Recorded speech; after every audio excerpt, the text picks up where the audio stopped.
Bonjour, bienvenue sur ABC Juriste. Aujourd'hui, je vais vous parler de la protection du patrimoine de l'entrepreneur individuel.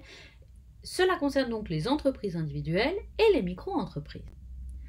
Premier élément de protection, le logement. C'est le premier élément auquel on pense lorsqu'on pense à la protection du patrimoine d'un entrepreneur individuel. Quel est le principe? Le principe, c'est que la résidence principale qui appartient à un entrepreneur individuel ou à un micro-entrepreneur est protégée. Donc, il ne peut pas y avoir de saisie immobilière. Le bien ne peut pas être saisi. Également, le prix de vente de ce bien ne peut pas être saisi. Si vous vendez votre résidence principale et que vous êtes entrepreneur, il ne pourra pas être saisi. Alors attention, cette insaisissabilité ne concerne que les dettes professionnelles. Qui est concerné? Tous les entrepreneurs individuels, c'est-à-dire les micro-entrepreneurs, ceux qui sont en EIRL, mais également ceux qui sont en profession libérale. Et cela veut dire que cette protection du logement, elle est accordée sans qu'il n'y ait rien à faire. Le fait d'être entrepreneur individuel permet tout de suite, ou micro-entrepreneur, permet immédiatement de bénéficier de la protection du logement dont on est propriétaire s'il s'agit de la résidence principale. Quelles sont les exceptions? Tout d'abord, il n'y a pas de protection pour les autres biens immobiliers. Seule la résidence principale est protégée. Il n'y a également pas de protection pour les dettes personnelles. La protection ne vaut que pour les dettes professionnelles. Et enfin, il n'y a pas de protection pour les biens qui sont affectés à un usage professionnel. Si un logement est divisé avec une partie professionnelle et une partie personnelle, la partie professionnelle ne bénéficie donc pas de la protection. C'est le cas des logements mixtes. Deuxième élément concernant la protection du patrimoine de l'entrepreneur individuel, c'est la possibilité de faire une déclaration d'insaisissabilité. Alors, qu'est-ce que c'est? Quel est le principe? La déclaration d'insaisissabilité, c'est une déclaration qui ne concerne que les biens fonciers, qu'ils soient bâtis ou non. On peut penser à des terrains nus, par exemple. Et ces biens doivent appartenir au patrimoine personnel de l'entrepreneur qui l'a fait. Et enfin, cette déclaration ne vaut que pour les dettes futures.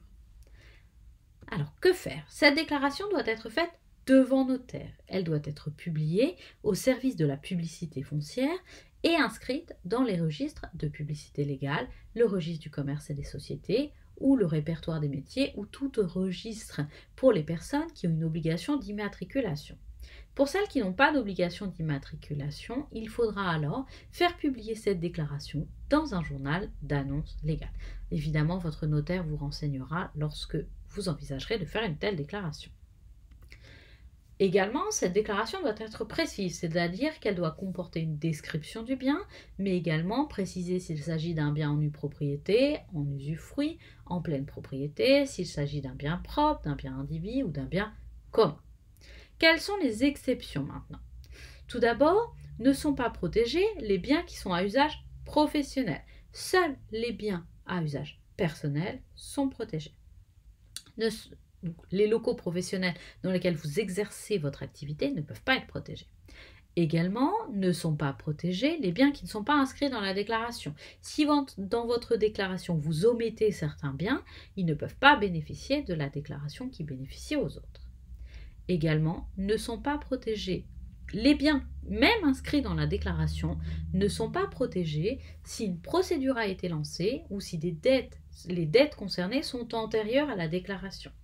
À partir du moment où la déclaration est faite, elle ne vaut que pour les dettes futures, c'est-à-dire des dettes que vous n'avez pas encore au moment où vous faites cette déclaration. Enfin, dernier cas de protection de l'entrepreneur individuel, je voudrais revenir rapidement sur le cas de l'EIRL. Alors, vu la complexité de ce qu'est l'EIRL, je vais faire une vidéo à part, mais je voulais la mentionner tout de même dans cette vidéo puisque cela permet de protéger le patrimoine des entrepreneurs individuels. Alors, quel est le principe? L'EIRL, c'est une entreprise individuelle, mais à responsabilité limitée. Donc, c'est différent d'une entreprise individuelle classique et c'est a priori différent de la micro-entreprise. Alors, quand je dis que c'est différent, ça ne veut pas dire que ce n'est pas cumulable, mais ça veut dire que le fait d'être en micro-entreprise ou d'être en entreprise individuelle ne signifie pas qu'on soit ou non en EIRL. L'EIRL, en fait, c'est le cas dans lequel on va avoir deux patrimoines. On va avoir une seule entreprise, on n'aura pas de personnalité morale, mais on va pouvoir affecter une partie de notre patrimoine pour en faire un patrimoine professionnel. Donc, c'est une entreprise qui a deux patrimoines. Un patrimoine personnel, celui de l'entrepreneur. Ce patrimoine va être protégé contre les dettes professionnelles. Et on va avoir un patrimoine affecté, un patrimoine professionnel qui, lui, ne sera pas protégé.